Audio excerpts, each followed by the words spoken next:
La CAN, cette compétition, cette Coupe d'Afrique des Nations que nous connaissons tous et qui fait la fierté de notre continent, est aujourd'hui au devant de la scène. En effet, la CAF aurait retiré la Coupe au Sénégal en faveur du Maroc. Selon la CAF, le Sénégal aurait violé le règlement de la Coupe d'Afrique des Nations. Cette nouvelle qui tombe hier ne laisse pas les réseaux indifférents.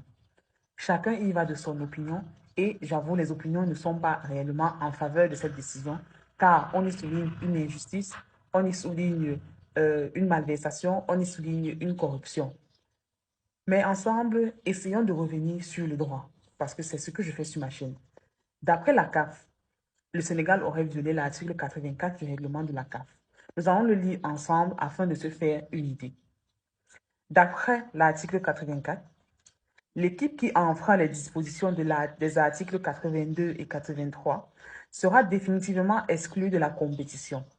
Elle perd le match 3-0. Si l'équipe adverse menait par un score plus avantageux au moment de l'arrêt du match, le score sera maintenu. D'autres mesures pourront être prises par la commission d'organisation.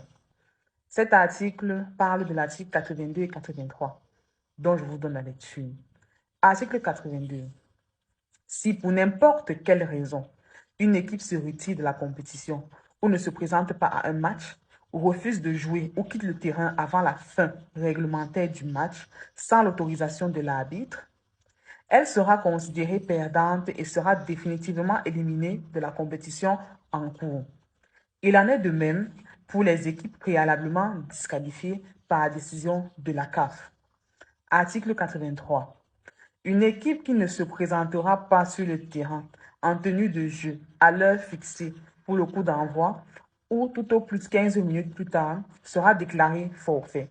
L'arbitre est tenu d'enregistrer l'absence de l'équipe et de la noter sur son rapport.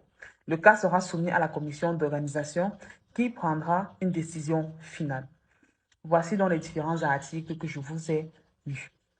Il faudrait savoir que sur les différents réseaux, en écoutant des spécialistes sportifs, ils ont ajouté aussi que lors d'un match, il n'y a pas que le règlement de la CAF, de la CAN qui doit être respecté, mais l'arbitre qui est sur le terrain doit aussi, par rapport à la situation, décider de la continuité du match ou pas.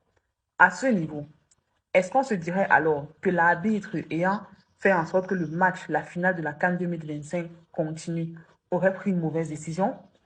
Est-ce que la CAF a réellement rendu sa décision de la façon la plus équitable et la plus juste possible?